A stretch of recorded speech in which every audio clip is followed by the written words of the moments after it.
কখনো পূরণ হবে না। মেয়ে বললো, আরে পাগলি কি বললি, তুই বড় হবি, তোর বিয়ে হবে, তোর প্রত্যেকটা শখ আল্লাহ তোর স্বামী পূরণ করবে। মেয়েটা অপেক্ষা করলো স্বামীর জন্য। মেয়ে যখন বড় হলো, মেয়েটা স্বামীকে বলল বিয়ের পরে যে, স্বামী আচ্ছা আমাদের মেয়েদের জীবনে কি কোনো শখ আল্লাহদের কোনো দাম নেই? স্বামী বলল, আরে তুমি কি পাগলি, তুমি এখন বিয়ে করেছো, বউ হয়েছো, তোমার বাচ্চা হবে, বাচ্চাকে মানুষ করবা, তোমার ছেলে তোমার শখ পূরণ করবে। মেয়ে অপেক্ষা করলো, ঠিক আছে হয়তোবা আমার সন্তান আমার শখগুলো পূরণ করবে। ছেলের মা হলো, একদিন সন্তানকে বললো, আচ্ছা বাবা, আমাদের মেয়েদের শখের কি কোনো দাম নাই?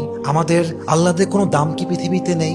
সন্তান বলছে, মা তোমার কি মাথা খারাপ? তোমার বয়স হয়ে গিয়েছে, তোমার এক পা কবরে ঢুকে গিয়েছে, তুমি এখন আল্লাহ বিল্লাহ করবা, কবরের ফিকির করবা। তখন মেয়েটা বুঝতে পারলো যে আসলে পৃথিবীতে নারীদের শখ বলতে কিছু নেই। পৃথিবীটা নারীদের আল্লাহ পূরণের জায়গা নয়। নারীদের প্রথম এবং শেষ ঘর কবর ছাড়া আর কিছুই হতে পারে না। ঠিক কিনা বলেন?